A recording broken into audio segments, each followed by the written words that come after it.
अब उसके बाद में आचार्य देव एक कलश लिखते हैं जिसमें वे अत्यंत भावुकता पूर्वक ये आपसे अपील करते हैं हम सब से कि तुम देह के साथ के एकत्व का मोह अति शीघ्र छोड़ दो। ये उनकी अपील है, अपील का हेडिंग है कि देह के साथ का एकत्व का मोह तुम तत्काल छोड़ दो। देखो कलश पढ़ते हैं पहले। अयि कथमपि मृत्वा तत्व को तूहलीसन्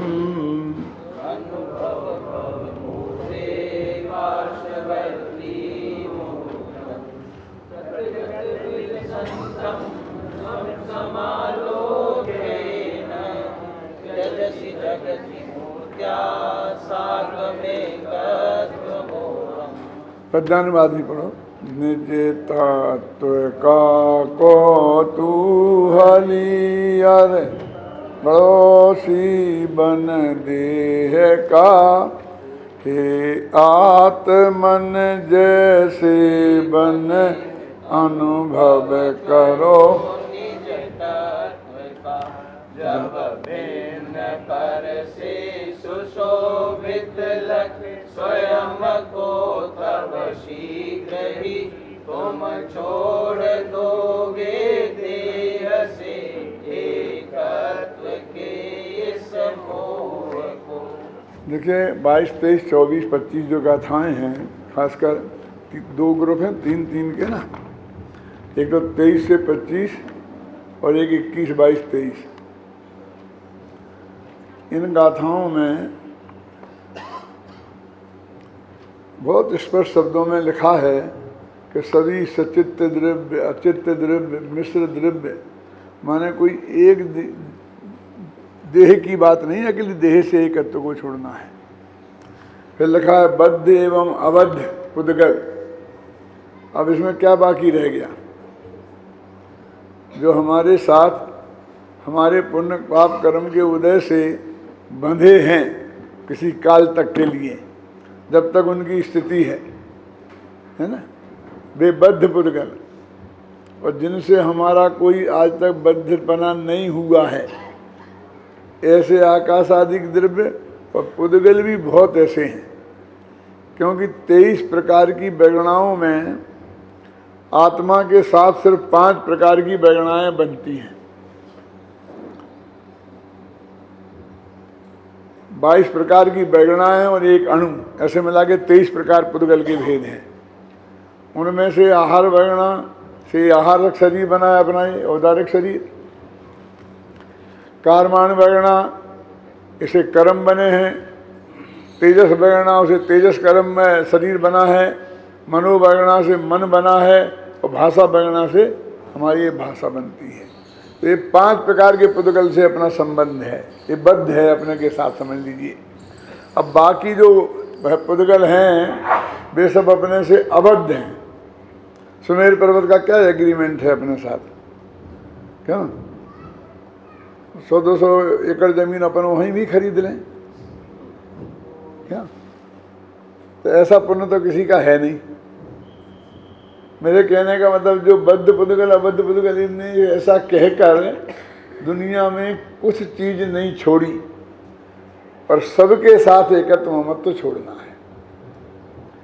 लेकिन इस कलश में आकर उन्होंने अकेले शरीर की बात की, तो वास्तव में ये अकेला शरीर नहीं है, तो वो सारे बद्ध अबद्ध पुद्गलों का प्रतिनिधि है। वो प्रतिनिधि के रूप में बात होती है।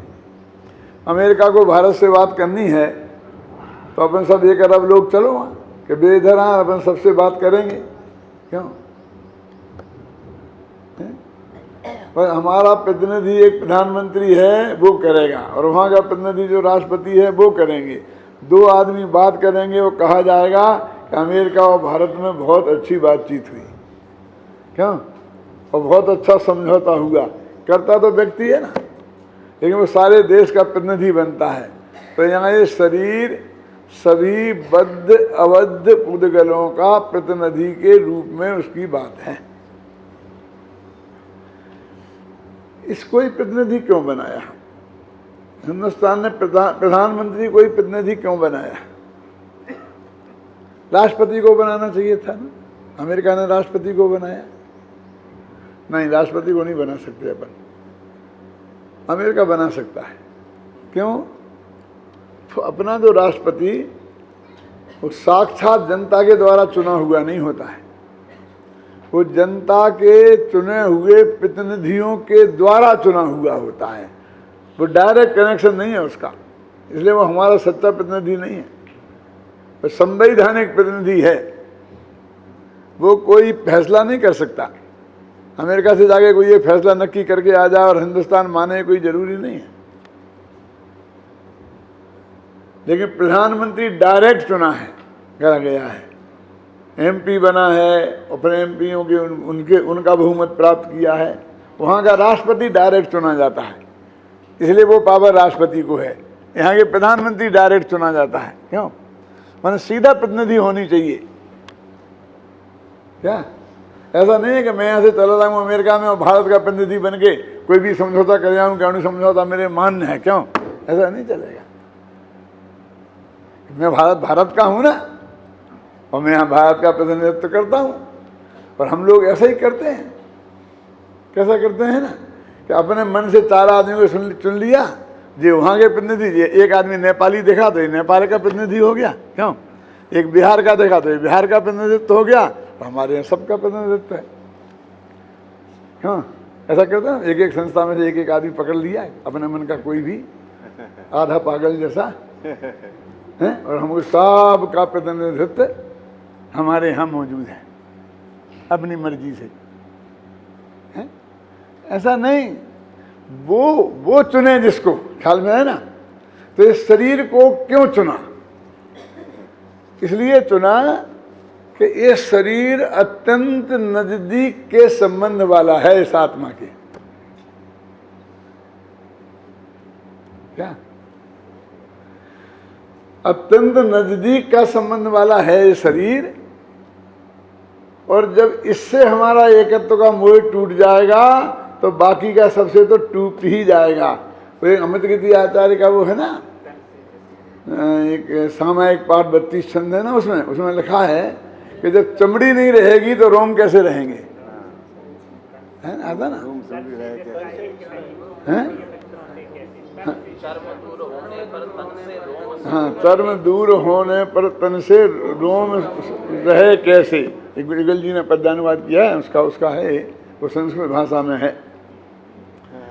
तो ऐसे ही शरीर से जिसका संबंध टूट जाएगा तो और सबसे भी टूट जाएगा, क्योंकि बाकी का संबंध हमारा इनडायरेक्ट है, डायरेक्ट नहीं है। कि देखिए पिता से संबंध क्या है? वो शरीर का जनक है, और चूंकि शरीर में हमारा अपनापन है तो वो पिता है। और शरीर में से हम अपना कनेक्शन काट देंगे तो वो पिता क्या है? ऐसे ही माँ का, ऐसे ही पत्नी का, ऐसे ही पुत्रों का, ये मेन प्लग है। वो मेन प्लग बंद किया तो सब कट जाएंगे। क्यों?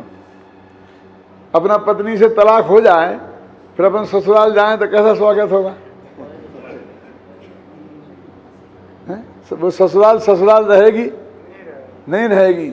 लेकिन मैंने ध्यान दिया, मैंने ये कहा है कि तलाक हो जाए, मर जाए नहीं कहा। क्यों? मर जाने के बाद रिश्ता कायम रह जाता है। क्यों? क्योंकि हमने उसे छोड़ा नहीं है, वो छूट गया है। और तलाक दिया है माने हमने उसे बुद्धिपूर्वक छोड़ा है। समझ गए ना? तो ऐसे देह को तुम तलाक दो, मरने के इंतजार मत करो। मरने के किससे तो छूट गई कई दफे हैं, लेकिन ऐसे नाता नहीं टूटा, और उसके नाता तोड़ने का जो लाभ है वो नहीं मिला। तुम्हें ऐसे छोड़ना पड़ेगा। क्या छोड़ना पड़ेगा? इसके एकत्व का मोह है। देह को तो अनंत भगवान ने भी नहीं छोड़ा, समोषण में सदैव ही विराजमान थे। तो हमारी समस्या है देह में एकत्व के मोह को छोड़ने की। मैंने पहले ही वाक्य कहा था ना, देखो अपना जो कलश है ना, उसमें लिखा मूर्त्या साकम एकत्व मेहम जगति तेजसी। मूर्ता माने मूर्तिक शरीर, इसका साकम माने साथ का, एकत्व का मोह है, जगति माने अति जल्दी शीघ्र। अरे बुंदेलखंड में झट्टा ही बोला था, ये जगती से ही बना है,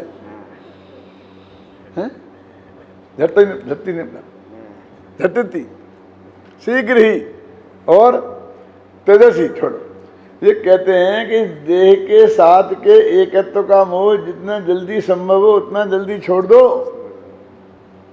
ये इस कलश का अंतिम निष्कर्ष है।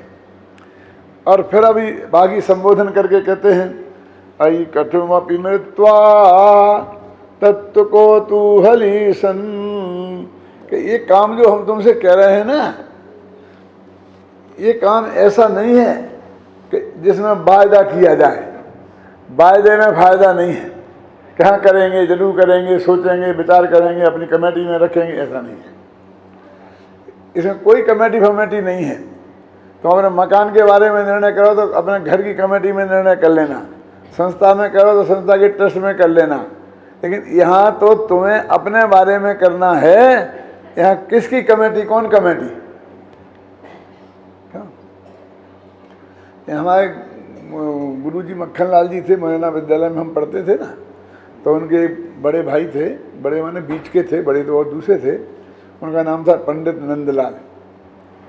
तो उन्होंने शांति सागर महाराज के पास वो गए और वहाँ दीक्षा लेने का नक्की कर लिया, ले ही ली दीक्षा क्या, और उनका नाम रखा गया सुधर्म सागर।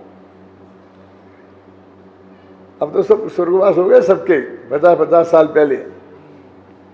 तो हमारे गुरुजी गए वहाँ, जब उनका दीक्षा समारोह हो रहा था तब, तो उन्होंने कहा, भाई साहब एक दफे हमसे पूछ तो लेते हैं, हमसे पूछ तो लेते। मैंने कहा क्या पूछना था, मेरे तेरा संपत्ति थोड़ी चाहिए थी बंटवारा, मैं तो छोड़ी है, छोड़ने के लिए क्या पूछना, क्यों? मैं कोई कब्जा करता संपत्ति पे, घर की पे, तो जरूर पूछता। तो नहीं, वो तो ठीक है, लेकिन मैं तो ये कह रहा हूँ कि पूछ लेते कि मैं दीक्षा ले रहा हूँ, तो इसमें क्या बिगड़ता है था। तो उन्होंने कहा अच्छा बताओ, अब पूछता हूँ तुम्हारा क्या जवाब है। यदि तुम्हारा जवाब ये है कि तुम्हारी समझ सोई समझ हमारी, हमें निरुपद क्यों किया, कि जरूर जरूर ले लो, तो फिर मैंने तुम्हारी इच्छा के अनुकूल ही काम किया, उलझना किस बात का, समझिए ना। और यदि तुम मना करना चाहते हो तो मैं तुम्हारी बात मानने वाला नहीं था, क्या है ना, तो पूछ के क्या करता, समझे ना। ये कहते हैं कि तुम्हें देह से एकत्व के मोह को छोड़ने के लिए किसी से भी जरूरत नहीं है पूछने की। पर एक कारण और है, जरा समझना। पत्नी से एकत्व का मोह छोड़ना हो तो किसी से पूछने की जरूरत नहीं है कि क्या बात कर रहे हो, बिना अदालत के तलाक नहीं होता है। वो तो पत्नी को छोड़ना हो तो समझना, फिर समझना, अंतर समझ में आ रहा है कि नहीं क्या कह रहा हूं मैं, है? उसकी परमिशन, मजिस्ट्रेट की, अदालत की, ये सब की परमिशन की जरूरत कब है? पत्नी को छोड़ना हो तो, उसमें एकत्व का मोह छोड़ना हो तो कोई जरूरत नहीं है। मैंने संबंध तो बिना पूछे ही हो जाता है ना। फिर दीक्षा लेते वक्त भले ही वो आचार्य ने लिखा गया, आज्ञा मांग कर गए और किस भाषा का प्रयोग किया और क्या किया, उसकी लंबी में भूमिका में अभी नहीं जाना चाहता हूँ। क्यों? वो उतनी औपचारिकता भी तो उसको छोड़ने में है, उससे एकत्व छोड़ने में नहीं है।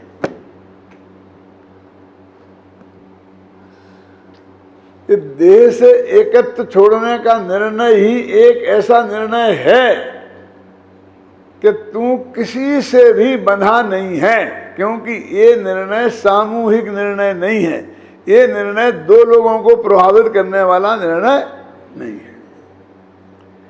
जिस निर्णय में हमारे अलावा दूसरे लोग प्रभावित होते हैं, ख्याल में है ना, तो उन्हें पूछना जरूरी होता है। मान लीजिए मैं यहाँ से जाऊं तो मुझे कह के जाना पड़ेगा कि मुझे बहुत जरूरी काम है, मैं जाता हूं। और आप में से कोई भी जाना चाहे, पूछें तो बहुत सज्जनता है, और नहीं पूछे तो क्यों?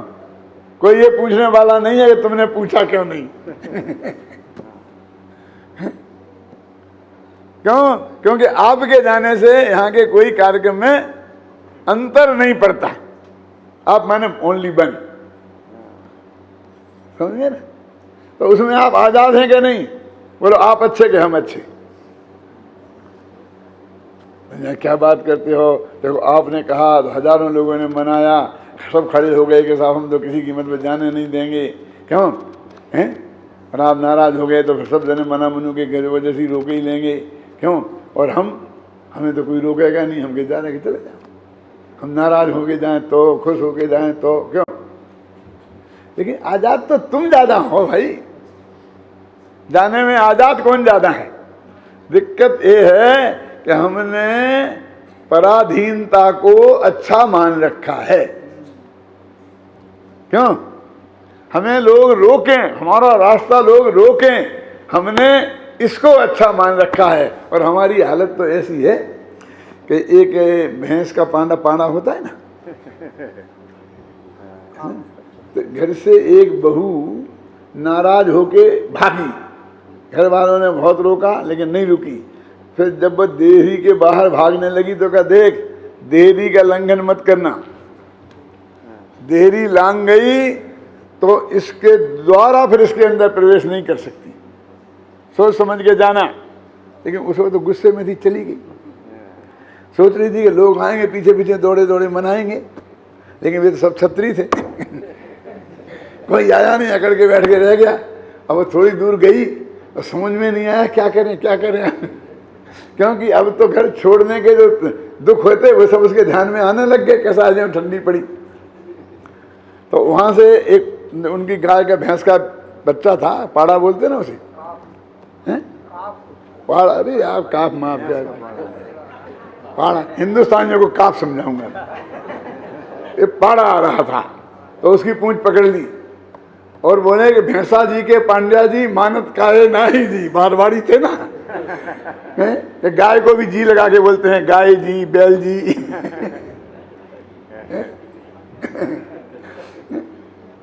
और हरियाणा के लठ साहब लोग, कोई हरियाणा बैठा हो तो नाराज मत हो जाना। हरियाणा का नाम इसलिए लिया हुआ एक आधा ही हो गए, ज्यादा तो हो गए। क्यों?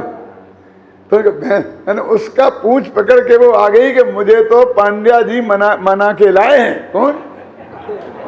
आप समझ गए? और तुम्हारा काप माप क्या काम आता मेरे?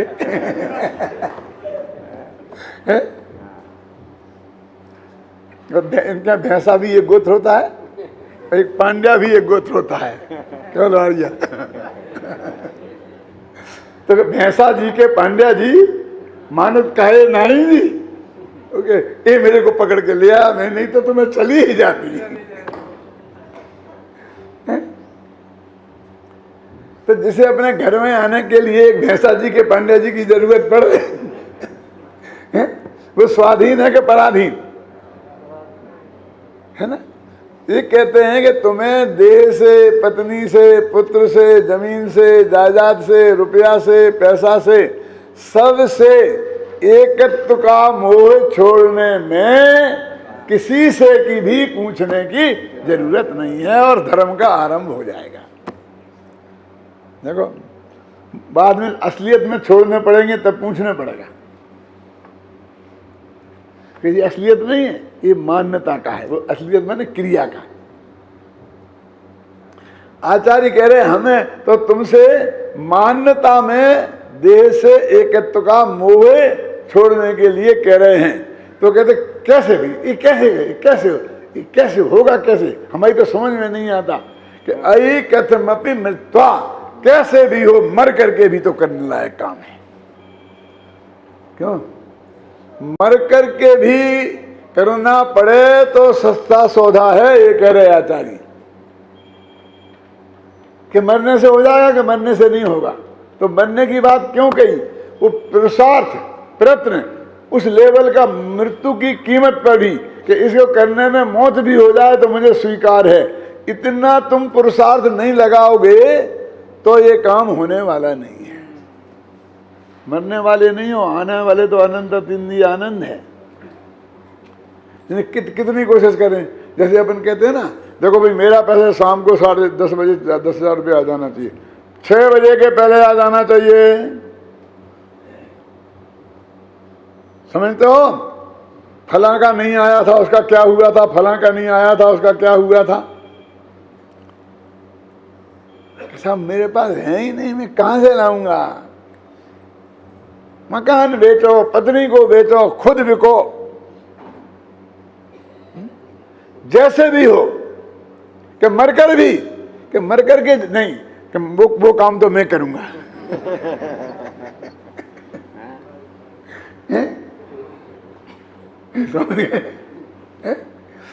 ये कहते हैं कि वो कहते मुझे माने धर्म करना है तो ये काम करना पड़ेगा।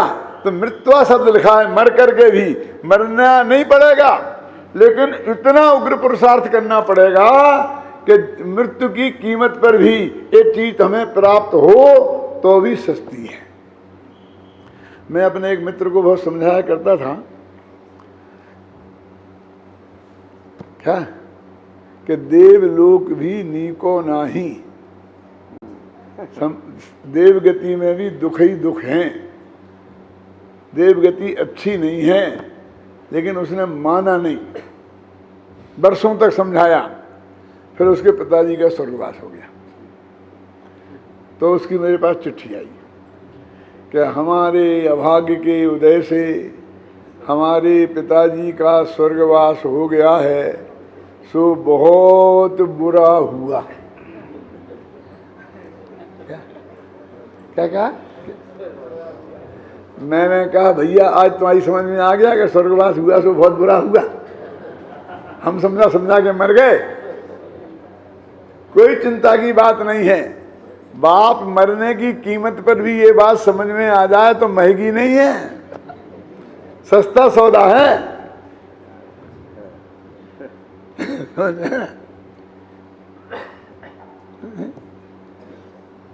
देखो हमारे बाप दादी तो शुरू से ही लिखते आए ना कि स्वर्गवास हुआ सो बुरा हुआ, ये पहले से। इसका मतलब वे भी स्वर्गवास को बुरा मानते थे कि नहीं मानते थे? बोले अब मालूम तुम्हारे चित्त में कब से ये अच्छा घुस गया, उसका अच्छापन कब से घुस गया? क्यों?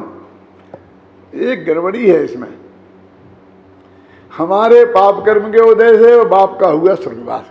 बाप के भी कोई कर्म फर्म था कि नहीं था? कि सारी बाप माँ बच्चे सारी दुनिया तेरे कर्म से चलती है? उनके 8 कर्म अलग हैं कि नहीं? उनका उदय अलग है कि नहीं है? तो उनकी व्यवस्था उनसे होगी कि नहीं है? यदि करुणानियोग वालों से पूछो निमित्त नैमित्तिक संबंध, तो वे कहेंगे कि उन्हीं की आयु कर्म के क्षय से मृत्यु हुई है, निमित्त में तो ऐसा बोलेंगे कि नहीं? लेकिन हम तो महान है ना, सारे काम हमारी वजह से ही होते हैं। इसलिए बाप की मौत को भी हम हमारे पाप कर्म के उदय से, क्यों? और कोई आया तो हमारे पुण्य कर्म के उदय से, गया तो हमारे पाप कर्म के उदय से। उसका जैसे कोई पुण्य पाप हो ही नहीं, सब पर कब्जा करना है इसको। आचार्य कहते हैं कि अयि कथमपि मृत्वा तत्व कौतूहलीशन, तत्व के प्रति कौतूहल तो कर। कौतूहल का मतलब क्या? तत्व के प्रति को जानने की तीव्र जिज्ञासा, समझे? कौतूहल का मतलब तीव्र जिज्ञासा हो सकती है। अरे है, कैसे है? देखो सुनो, यहाँ अपना प्रवचन चल रहा है, सब लोग शांति से सुन रहे हैं। अब बाहर से एक बारात निकले और वह गाजे बाजे माजे खूब बज रहे हो, क्या समझ में ना? तो कुछ लोग यहाँ बैठे रहेंगे, लेकिन उनका उपयोग उधर जाएगा, क्यों? लेकिन फिर भी यहाँ बैठे रहेंगे, शांति से सुनते रहेंगे। कुछ लोग ऐसे होंगे कि आपस में क्या है क्या है, बगल पड़ोसी से क्या कहेंगे, क्या है, क्या का हल्ला हो रहा है, बाजे काय के बज रहे? पड़ोसी का सुनने तो चुप रहे।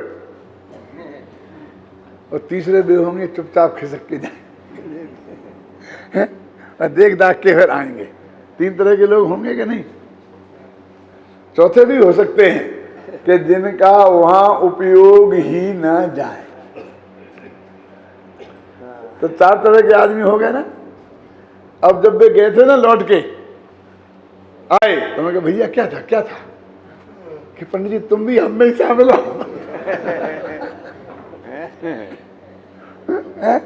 नहीं नहीं, हम तो तुमसे पूछ रहे हैं कि वहां क्या था, गए क्यों थे? कि साहब बारात जा रही थी। अच्छा, पहले कभी बारात नहीं गई? तुम्हारी बारात गई थी कि नहीं गई थी? क्या देखना था बारात का? कि नहीं वो यहां से बाजों की आवाज आ रही थी, तो पहले कभी बाजे नहीं सुने? क्यों? अरे बाजे बज रहे और तेरे कान में आ गए तो ज्ञान के गे बन जाए तो बन जाने दे। यदि उसे भी मना करेगा, उंगली ठुमकेगा, तो भी तू आत्मा के ज्ञान स्वभाव का निषेध करता है। समझ में ना? और उपयोग जाना अपराध नहीं है, लेकिन उपयोग में उपयोग का रमना, उसके प्रति फिर लंबाना, क्या है, क्यों है, कैसे है? अपराध तो ये है